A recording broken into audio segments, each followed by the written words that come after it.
I'm so happy to have, okay. I'm so happy. Today we're going to be talking about combating gentrification, and I'm so happy to have Ashley Garner joining us today as our guest.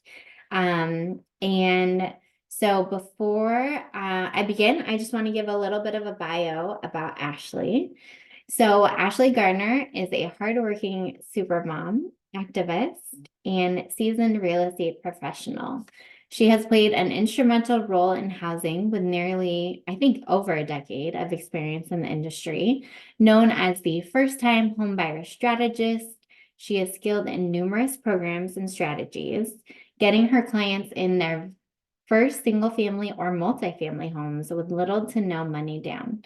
She is responsible for the design and execution of an award-winning initiative to increase Black home ownership in California through outreach and education. And we're going to be talking a little bit more about that today.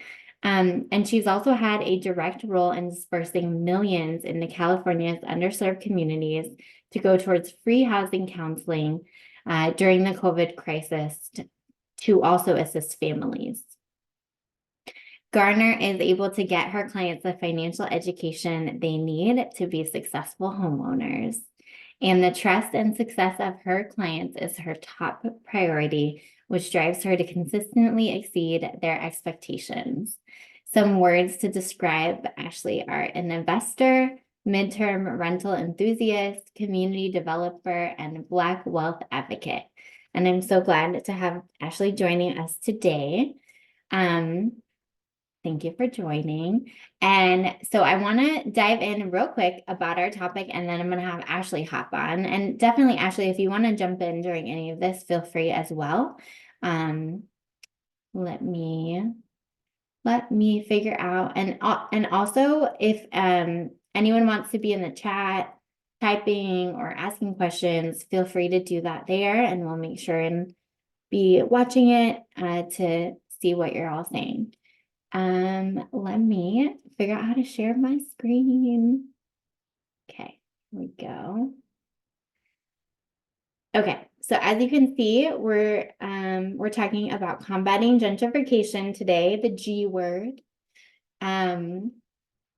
But first, I want to welcome you. You belong here, especially if you're a single woman, an artist, a creative, maybe you're a social justice champion, maybe you're renting, maybe you're retired, maybe you own your own house, maybe you're part of the queer, trans community, divorced, widowed, millennial, Gen Z, all of the different, what are those called? Millennial, Gen Z generations, I guess. Or maybe you're part of an underinvested community. So welcome. Also, I would love to hear if you would like to type in the chat why you're here today and if you have any questions. But I came up with some reasons why you might be here today and why this might matter to you. Maybe you've lived in your community for your entire life. Your parents lived there, your grandparents, and now the neighborhood is changing. Maybe you are thinking of moving to a new city, but you don't want to be a quote unquote gentrifier. Or maybe you're renting and the landlord keeps raising the rent, meaning soon you might have to move away from your friends, family, and neighbors. So for a minute, before we dive into all of this, I want you to imagine if we could create a community where everyone had a place to live. And imagine if that community was made up of people who've lived there for generations, in addition to newcomers, and there was affordable housing for all of those different people to live. So again, yeah, feel free to put in the chat if there's anything you're most interested in learning about today.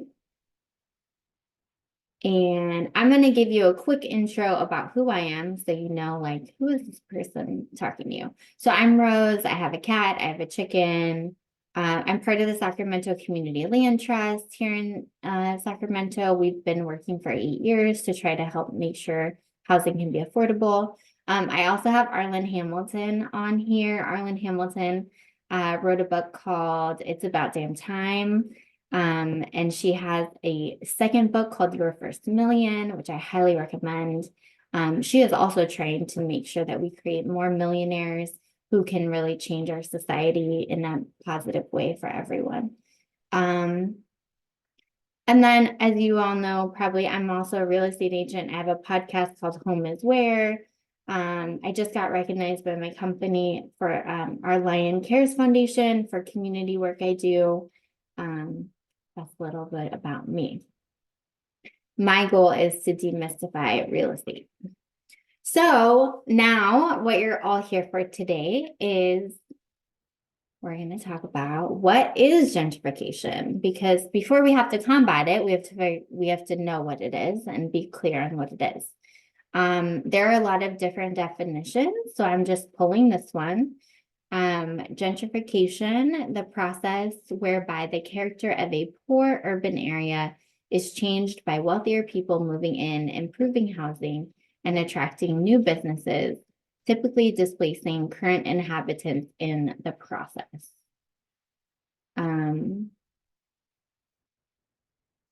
This is an email I actually got today, and it's by the 7x7 email that I get because I used to live in the Bay. So it's from the Bay.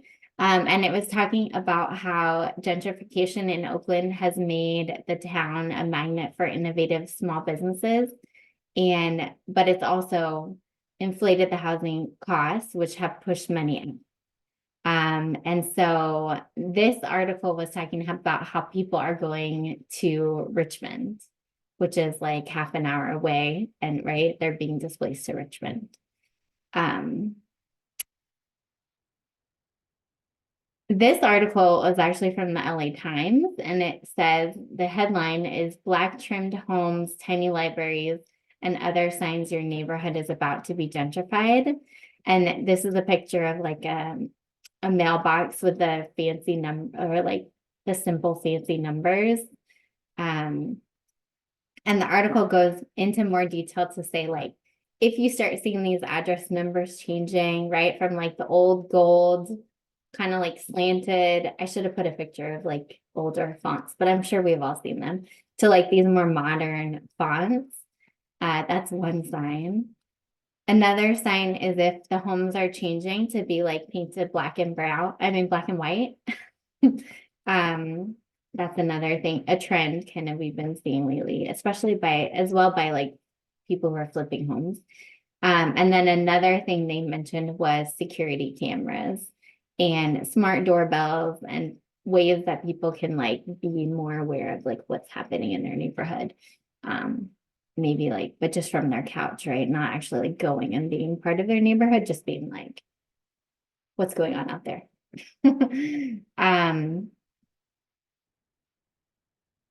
So that was a very interesting article. Teen Vogue actually also had a story about what is gentrification and how it works. So I'll put a link to that one in the chat because I thought it was an interesting article. But this is another example I pulled from our multiple listing service, real estate. We have access to the multiple listing service, and that's where all of the homes that are for sale go onto that system. And it's interesting to see in the remarks how kind of like gentrification can show up. Because you'll see here it says opportunity knocks. A charming high water bungalow located on a large corner lot in Northeast Oak Park, right? Like identifying a certain area of a neighborhood. It's an unfinished project needing floors, kitchens, baths, and finish work. But then it goes on to talk about how much the rents could be if you want to rent it out. And then it also talks about where it's located near. So in this case, it says just blocks away from the UC Davis Aggie Square development, just a short walk from the redeveloped Broadway district, and near McGeorge Law School and the UC Davis Med Center. So in this case, they were mentioning, right, like places it was near. They talked about redevelopment, things that maybe they wouldn't have had in there like 5 years ago. And this other one says, this med center duplex is an excellent opportunity to own an income property as it grosses nearly $40,000 a year, which is great.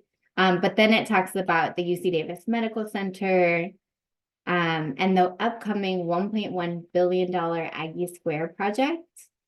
And I think they mentioned it again at the end, $1.1 billion hospital development. So again, they're talking about this future development that's going to come into a community.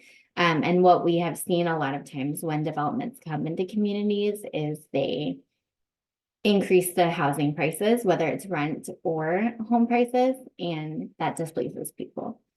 And so before I hand it over to Ashley, I just have another example from the MLS. So what I did, because this is like my kind of my neighborhood, and I've been watching this happen just as from a neighbor perspective in Sacramento, is I looked in the MLS and I typed in Aggie Square to see which agent, like how many agents were talking about Aggie Square in the multiple listing service. And so I have in 2019, there were two, you'll see down here, there were two houses that mentioned it. And then in 2020, there were 10. And then in 2017, 2022, there were 17. So as you can see, like the project is also getting closer to being built. I don't think they had actually broke ground by this time yet. And that's one reason why I think more people were talking about it, but it hadn't actually been built yet. It's not even open yet. So it's interesting to see how even just like the thought of development or the plans for development are impacting what real estate agents are saying in their listings. So that's a little snippet of what I have to share about gentrification. But I think I will. And so yeah, gentrification, right? There's kind of a negative connotation with it. It does displace people. But I wanted to bring Ashley here today because Ashley is doing some really incredible things to make sure that we are trying to work against what's happening and to help people not be displaced from their neighborhoods and communities. And so, yeah, that's why Ashley is here to share what she's doing. And definitely, if you have any, whatever else you want to share with us, Ashley, I will pass it on over to you. And it looks like we had a couple more people join. So again, feel free to write anything in the chat if you want to share with us. Well, thanks, Rose. I appreciate it. Thanks everybody for showing up. The thing that you actually talked about is exactly what we're doing in that space. I work as a program director as well with the nonprofit CLTRE, and what we provided was down payment assistance for hey Crystal, we provided down payment assistance for 25 people in the Aggie Square area, and that was the amount of $17,500. 15,000 went towards their down payment, 2,500 went towards helping them with their credit, or paying down some bills. And if they didn't need that, they would just go ahead and put it towards their closing costs. This program is an 8-week program, and during the 8 weeks, I educate them on everything from the mindset of being a homeowner to your credit, your finances, how to budget, how to shop for a realtor, how to shop for a house and send in offers, understanding not just being an owner, but what that means to be an owner in a community, right? How to be a community leader and how to give back to your community. And the main thing for me in CLTRE was, how do we make it sustainable, right? So giving them the tools that they need when it comes to avoiding the pitfalls of foreclosure, connecting them with housing counselors. All of them have gotten free financial coaches through the city of Sacramento. So just making sure that everything we do is being done properly, and we're holding their hands through the process, because it's been years and years, even when we had the crash, and the coming back from that, we're still on the decline, So it's like working with the community to make sure that we are getting them what they need. Yeah, and I think that's such a great, can you share a little bit about how the CLTRE program came about? Like where did that idea come from? What was that process like getting it going? Yeah, so it all came about when there was a project called the Nest Project. And what Culture had was 8 creatives. We got a developer and we are going to build brand new townhomes and we're going to leverage SB9 to split the lots. The problem was, well, the best thing about it was the developer was giving $40,000 to individuals and creatives were going to be in these the live balance. So they had their houses, and then at the bottom they'll have like their studios or be able to run their stores. For us to break ground, we needed 6 people to be approved, and at that time, only one person got approved. So the opportunity, passed us up, and we had to take a step back and say, okay, how can we make this happen for the community? The Aggie Square development was coming in. There was funding that was being pushed towards combating gentrification. And so we went in, saw the need, spoke with the city, and worked with them. We got a $500,000 grant. And from there, we were able to get the 25 people, provide them with assistance. And right now they're on the path to homeownership. And you just, your first class of people just graduated, maybe was that like a month ago now?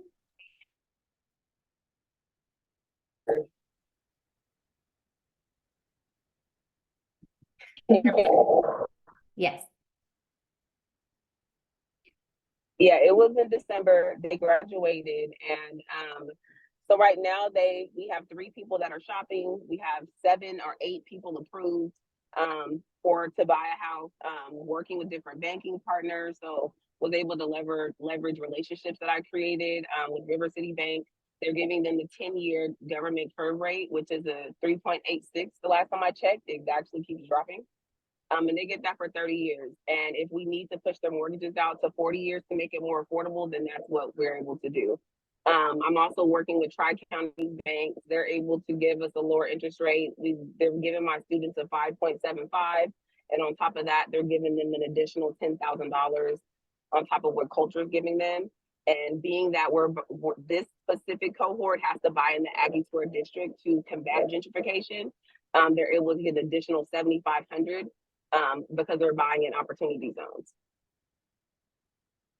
Yeah, that's amazing. That's a lot of resources that they're getting. Can you share again? I don't know if we mentioned, but how were people selected to be part of this cohort? Yes, so for someone to be selected, we had an application open for 2 weeks. We can only help 25. We got 365 applications. So we had to narrow it down in a point system. If you live in the neighborhood, what are you doing in the neighborhood? We have a lot of people that have been serving the community that hasn't had an opportunity to own in the community that they serve. So really taking a look at who are we providing this assistance to? Because when it all comes down to it, at the end of the day, they're going to be in that community leading others in that space, right? And so leading by example, who's doing that already? So we have people that have been working for the city and county for over 20 years, people who lived in the community for over 30 years, working at the land trust too, and they never owned anything. We have people who were homeless 2 years ago under the X Street Bridge. She now has $7,000 in her high yield savings account on her way to homeownership. So everyone that was in the community that served is a part of this cohort. I think that's so beautiful that that was intentional in the application to review that, because that's not outright. That's not something that's historically that I know of been done, right? Is like, what are you doing in the community? How have you been part of your community so that we can make sure that you can stay in the community? Right, correct. Yeah, it was very important to me and Roshan because there's so many creatives that have done so much, and they were already community leaders. They just didn't have a piece of ownership, and it wasn't right for them to put all their blood, sweat, and tears in a community, and it never served them back when it came to equity wise. So providing them that space of equity. Yeah, and I know you mentioned that there were 25 spots for 365 applications. Yes. And I know you're going to have another cohort coming up. Yes, correct. The next cohort. Yes, go ahead. The next cohort, we're doing another 25 people. We're going to start in June. The applications will most likely be out in April or beginning of May. That one's a little different. We are focused on the Del Paso Heights area, just because another community that a lot of investment is going on right now and nobody's talking about it, which is going to eventually be the next Oak Park, right? Going to price us out of where we are from, right? And right now it may look blighted, yes, but there's a rail going in there. That's $1 billion rail going from Sacramento to the Bay Area, and nobody's talking about. There's tons of affordable housing projects developments going up.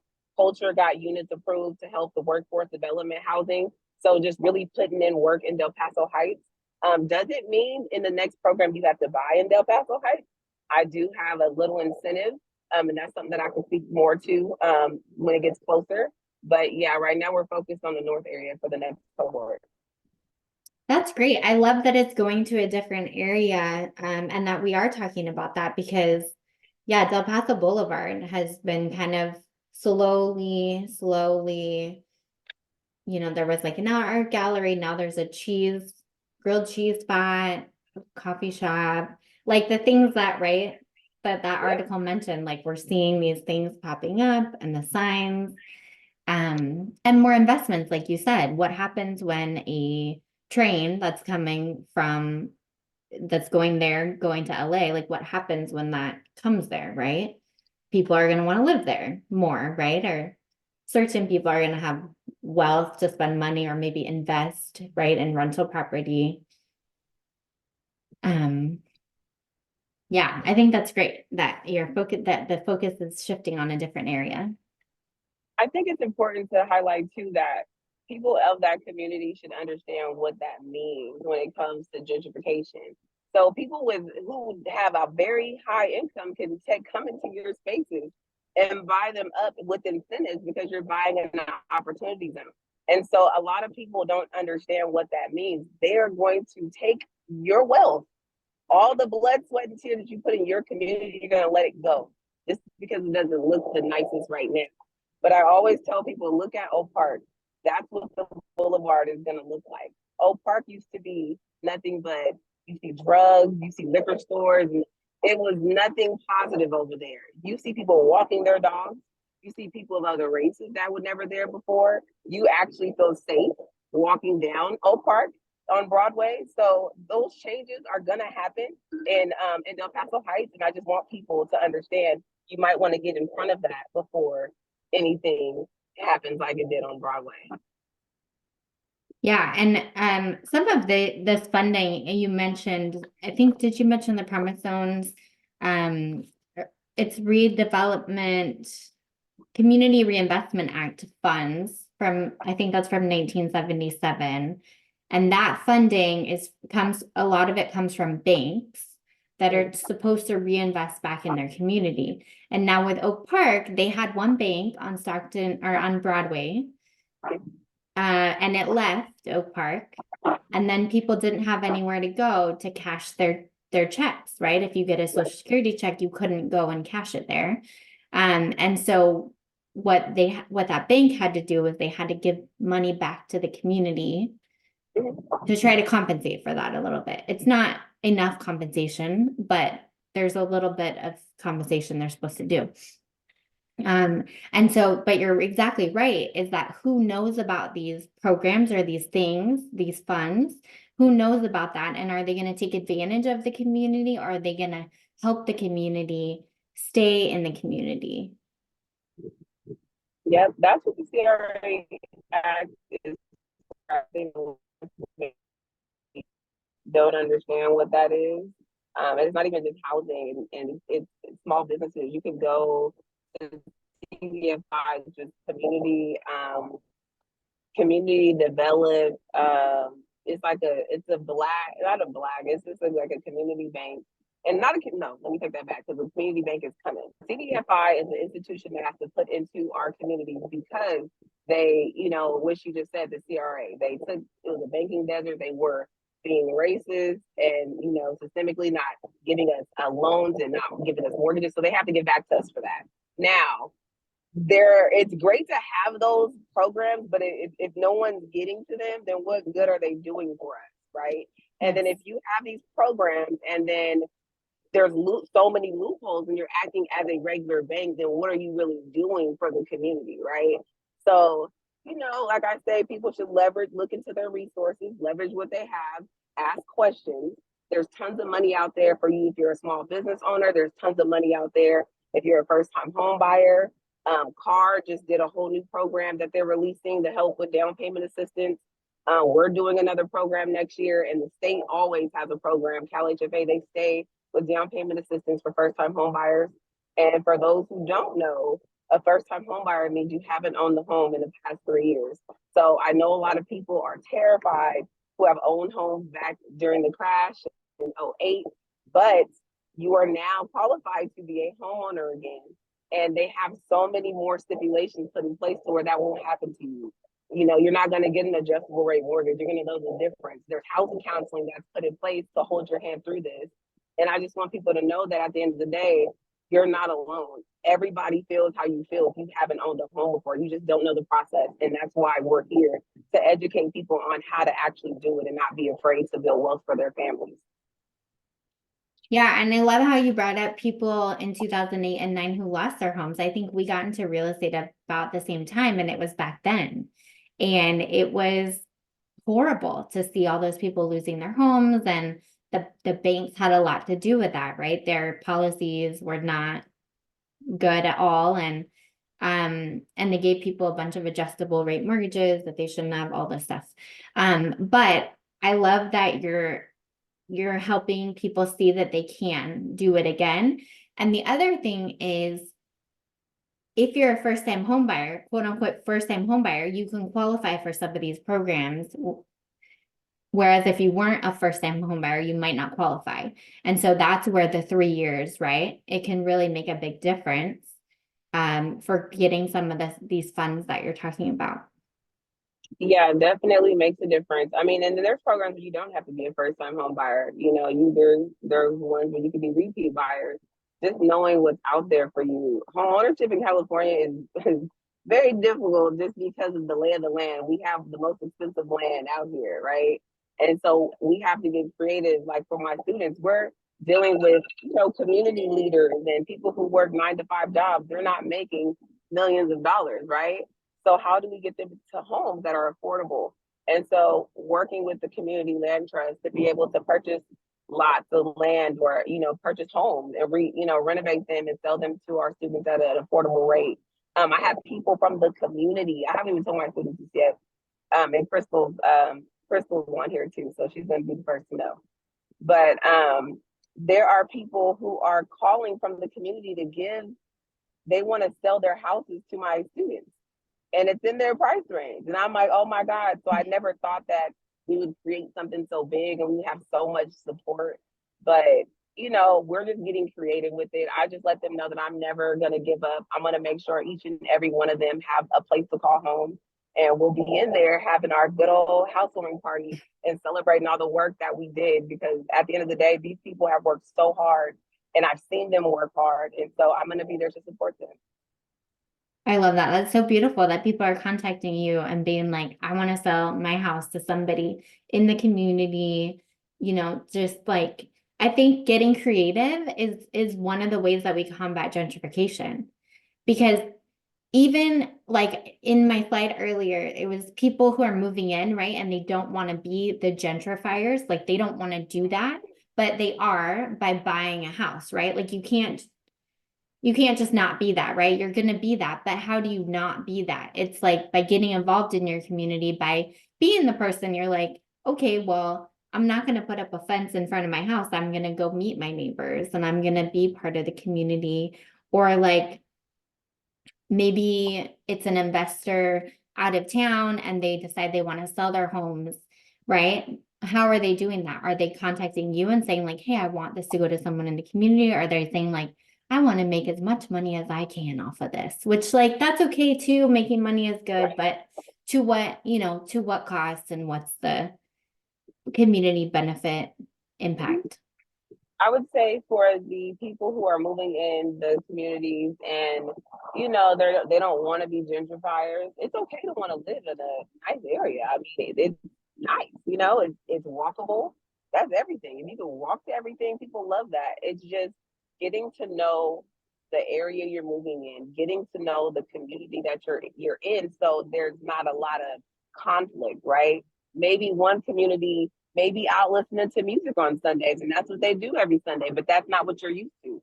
So instead of creating conflict, ask questions, meet your neighbors, and communicate. And I feel it'll be a better situation for a lot of us in the community. Yeah, definitely. I want to go back a little bit to what you were mentioned, a community bank, because I'm very excited about community banks. Do you want to share what that is and what it sounds like you know some things might be happening. Well, a community bank is supposed to come to California, I believe. I think it's Sacramento. I'm not for sure. This is just what I've heard.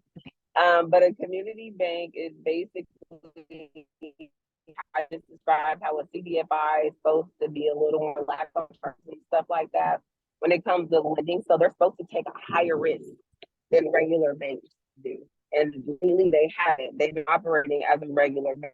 And so the community bank is going to come in this government municipality money and actually lend it to the people who need it in the community. The one for higher risk. They're not looking for a big return on investment. They're making sure that people are being sustained in their businesses. That's kind of what a community bank aligns with, if that makes sense.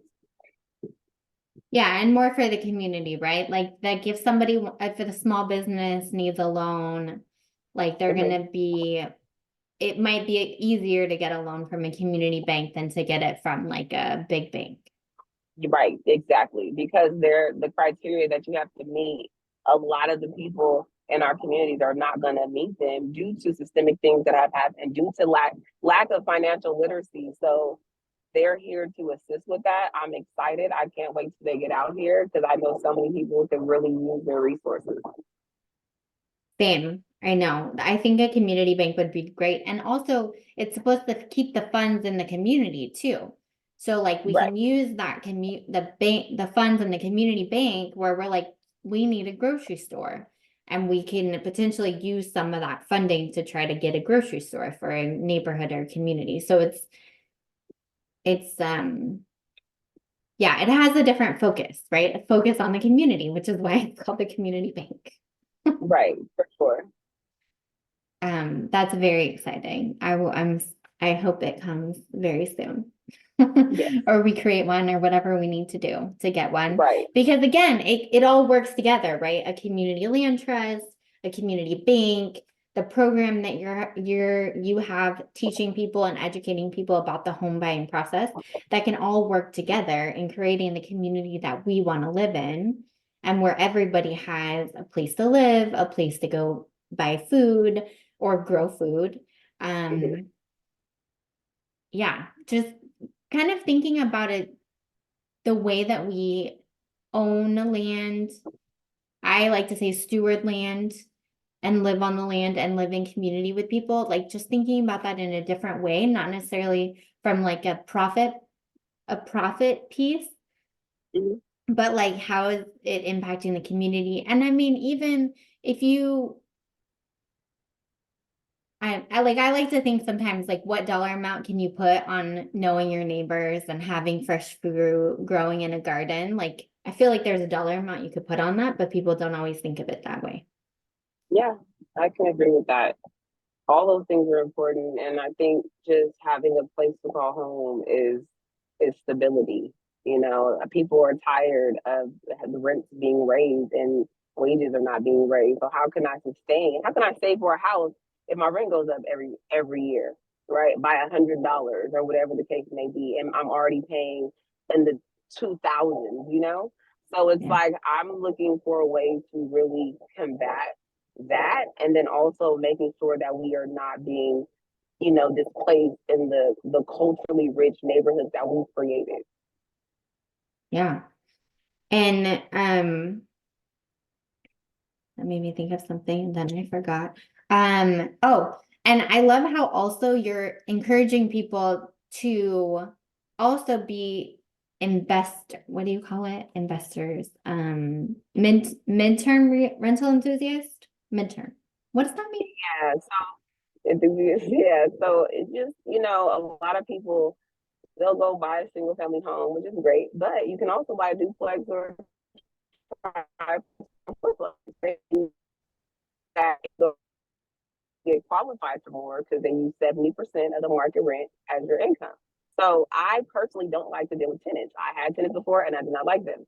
And so I said, how can I figure out how to do this without stressing myself out, right? And so, I did the midterm rental route, which means, guests stay for 30 days or more. Short term is, 29 days or less. That'd be like an Airbnb. This is where you're housing travel medical professionals. And so travel nurses, doctors, practitioners, and all they do is sleep and go to work and they fly home on the weekend. So it's a really safe investment. And one room I rented out for $2,000 and $100.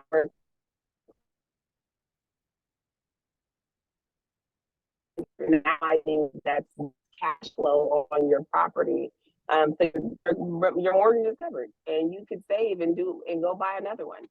There's so many equity plays in real estate that a lot of people don't know because it's not taught to us, and it's not taught to us, and we're all that try it because we don't know.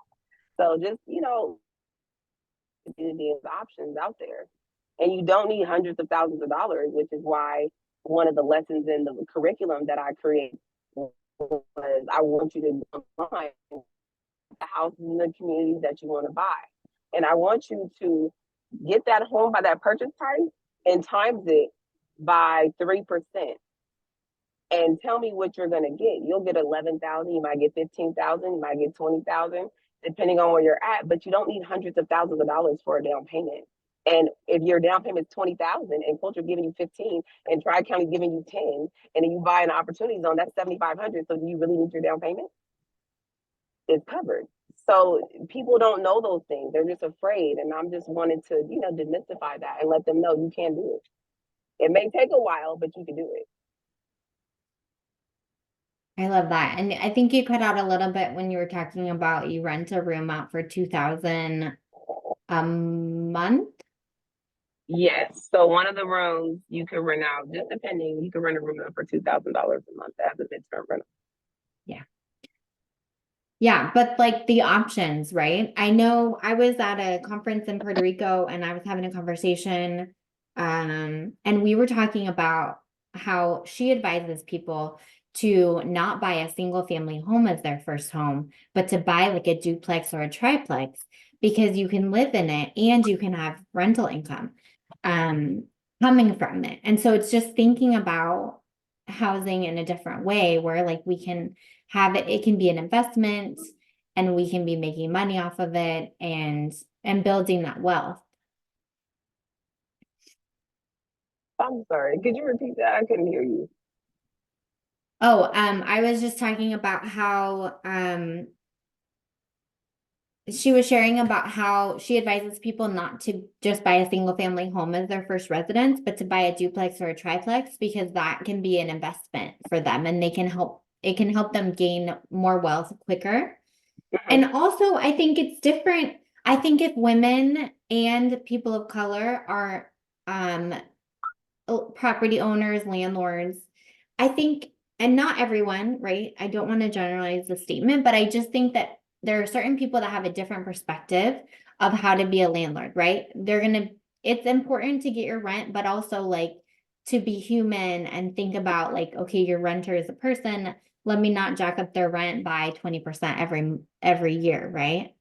Like, I think there's an interesting, I don't know if what I'm trying to say is coming across, but I feel like I just heard a stat that like women landlords treat their tenants better. I'm gonna have to look that up. I would say it's who the landlord is in general. That's true. Are you renting just for it to be an investment? Like these are people's lives that you're dealing with. you know? And so if you're during COVID, this is where I wrote a book because I was renting out in this space. I owned homes in Ohio, but I didn't own homes out here. And during COVID, they raised my rent. I was working for the state at the time, and my check got cut by 10%. And you raised my rent, but my landlord was a foreign person, right? So it was just dollars to him. You're not looking at people, and then that's the problem that we have. You're not now. People are being displaced because you want to make a dollar, and that's not okay. When your mortgage is 12 times paid over because you have a refinance during the COVID time. So now you have a 3% interest rate. I'm paying your mortgage and your car payment, and you want to raise my rent just because that's inflation. Yes. That's just not okay, and that's a common story. And so I try to teach my students, hey, any ways you can save money so you can have ownership, that's what you need, because you're going to keep being in a never-ending cycle of paying off somebody else's debt and building wealth for somebody else in their family and not yours. Yes.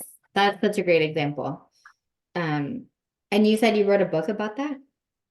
Yeah, so I have a book. It's the curriculum that I created for programs, housing programs, the CLTRE Keeper program. That's how they were taught through the curriculum that I created. But that's how it all came about, was let me educate people because I don't want them to feel the way that I felt in this moment. Yeah. That's such a great way of using that experience and being like, let's see how we can change this for other people. For sure. Yes. Um, and so were there any surprises that you had in going through the CLTRE Keeper program? Tons of surprises.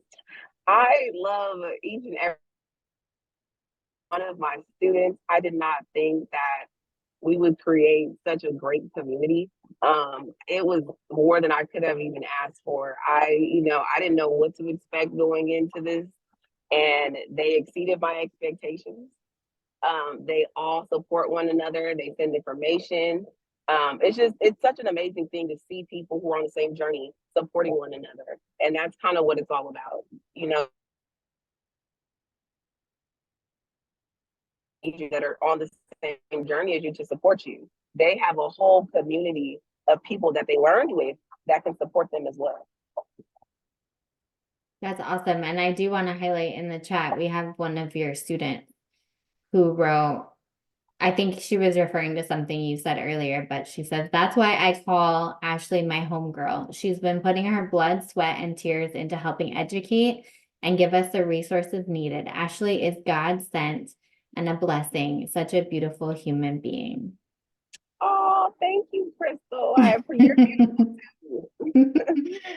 And when I was at the graduation ceremony, everybody was saying that about you. So I think what you're doing is so amazing. How do we expand this? Like, how do we make this what you're doing? How do we make that the norm instead of this program that only 25 people can do, right? Because like what I see is like this should just be the way that everybody buys a house, or builds wealth through real estate is through this kind of a program, and also the funding, right? I mean, that's probably the hardest part to replicate, but I don't know. There's a lot, we're in California, there's a lot of funding here and people that have a lot of cash. So yeah, I'm curious to hear your thoughts on how we get this to more people. I would say awareness, and there needs to be more funding. We're in California, it's super expensive to live here. So, having the right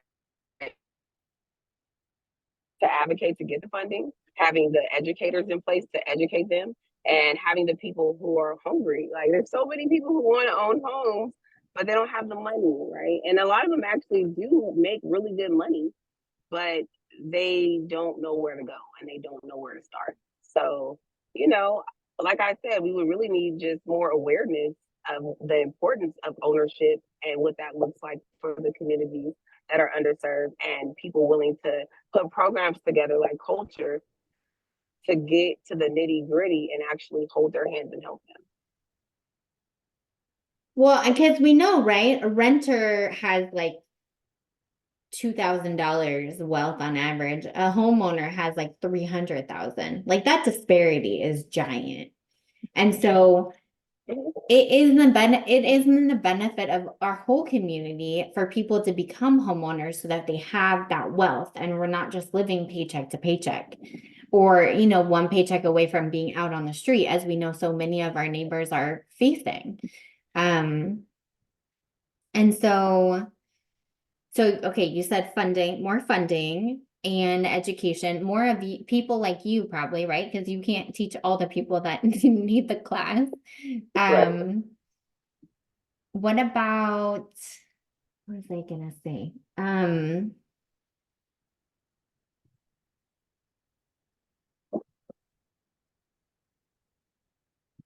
don't remember what I was gonna say, but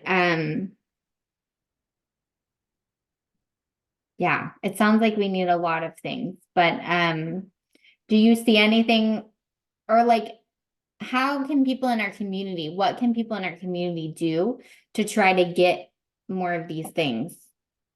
I would say spread awareness. Awareness.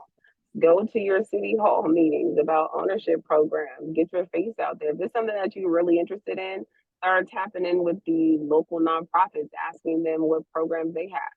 Talk to realtors that you trust to start the process. And if they don't sound like they know what they're talking about, try another one. Because realtors come with different sets of skills.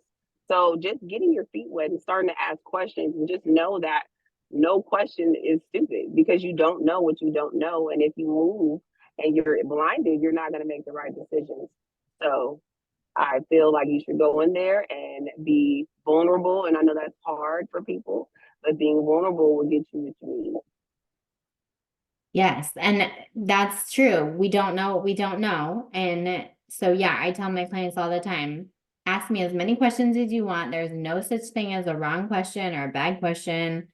I thought of what I was going to ask you though is, do you think there are enough houses for all of the people who want them? I think that there's a housing shortage, but it's more so an affordability issue, especially in California. Um, like I said, we have to get creative. So I'm in development as well. My passion is building communities. And so getting these lots do infill redevelopments, buying these blighted homes in these communities and renovating them and selling them to people at an affordable rate because you're not going to be able to go to your East Sac. Those are $1 million homes. You're not going to be, even the Thomas is getting really expensive, you know. Yeah. So finding that space for them to actually get affordable housing and then talking to these sellers, letting them know what's out there. Hey, these are people who want to buy. Yes, you're going to get your return on your investment, but would you feel better to give it to somebody who, could start from the bottom and you know what I mean, and start building wealth for their family. So like I said, awareness is big, just getting out there, letting them know what's going on. What do you think about accessory dwelling units? I know there was a conversation a couple of years ago about how like that's the new answer to our housing shortage. What do you think about those? I think a ADU is a good idea. I think it could be very helpful. Building it is not easy as people make it seem. It's expensive. So if I'm spending 200,000 on a ADU, I could do something else with that. You know what I mean? So it just depends on what works for your pocket. There are programs. I want to say CalHFA has a program where they pay the construction costs or some fees. So there are things that could help you offset that cost. But it is something that's starting to boom. I know there was an issue with appraisals with ADUs, how you would build one, but they wouldn't add the value to your property because they didn't know how to assess it. And so those things are being worked out. But again, good idea. It just, doesn't make sense for your dollars. Well, and I think the ADUs are a great idea, but the issue is every time I see an ADU on the market, like if there'd be a home and an ADU, like the price like skyrocketed. So it actually made the prices like go up because people build them, or even if there's a detached garage, they'll be like ADU potential and then the price goes up. So I think there was like a missing piece to help preserve affordability. But like in the policy, they didn't, I don't know, they didn't get that in there. So to make sure it was affordable. Right, right. And again, how do you appraise that? Like an ADU, a house with an ADU goes for more than a duplex sometimes, depending on what Mhm. area you're in. So yeah, yes, you are correct. Yeah. But it will be interesting to see because there are more people building them. And I think, again, like depending on how we do it, right? It could be affordable or it could be not. It could be the rich people who can afford to build them and buy them will just keep them and then rent them out for an extreme amount, like $2,000 for a one room ADU, which also doesn't help the rent. So anyways, it's an interesting it's an interesting conversation. Like, how do we have these new things happen, but then keep them affordable? Yes, and even keeping it affordable and like, renting the room for 2,000, you got to look at how you're doing that, right? So, for example, what I do is they don't that money doesn't come out of their pockets, that come out of their stipends. So they're not paying for none of that. The company pays for that. My thing is if you're going to do something good for people, make it affordable. Like if you want to run a business, my business is more so I house women of color in the nursing industry because I want them to be safe. I've seen so many horror stories about women of color in that space, not in safe housing spaces and get hurt. So that was a problem that I wanted to be a part of solving. But I think people, when they buy homes, what problem do you want to solve? Is it something in your community that you want to solve? Is there, like I said, I wanted to help solve the nursing problem. Like, what is it that you could do with your newfound wealth of ownership that could propel it forward for somebody else as well? That's right. I know somebody who bought a triplex and she wanted to help moms who are escaping domestic violence. And so in two of the spaces, she lives in one and two of the other ones she has for people in those situations. So I think that's great to think about, who we want to help and what we can do with our wealth that we're building. Yes, for sure. Okay, I know we are almost at the end. How do people find you? Is there anything else you want to share with everyone? And yeah, go ahead. Yeah, you can find me. You can go on to our website to check out culture in the program and stay updated on that stuff at culturecltre.org. If you're looking to stay in contact or stay up with what we're doing and what I'm doing, you could go to my Instagram. It's ASHLEYRICOLE. And I'm pretty active on there. So if you have questions, you can inbox me and I should be able to get back to you in due time. This is crazy, but I will get back to you. And then I want to know if anybody on the phone had any questions for me before I get off. And if not, that's great. You can reach out to me via Instagram or you can email me at ashley@cltre.org. And we have the Instagram and the website in the chat. Thank you for adding that. Yeah, any questions or comments about what you've heard today? I know we kind of went like around in a different pathways, but I really enjoyed this conversation and I think it's good to have these conversations and to keep having them and to keep thinking about ways that we can do things differently, just like culture is doing, right? Like this program didn't exist 2 years ago and now it does. And I'm so excited to see what happens with all of your, I mean, I know all of your students are going to become homeowners, but just to see that happening and to see those stories of success, because the more we can show that, I think the more people will want to fund it, right? And be like, here's some more dollars.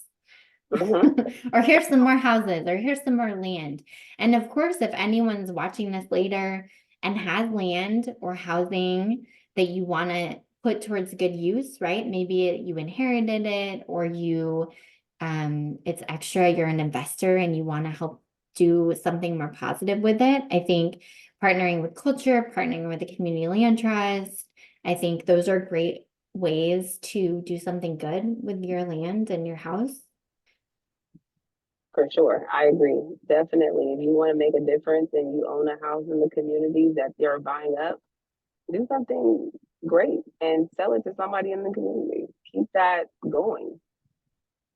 I think about too, like, what if we didn't have any landlords or like not very many landlords, but if it was more home ownership, right? The people that live in the community currently, like, what if it was more home ownership and what would our community look like if it was like that? It would be more stable.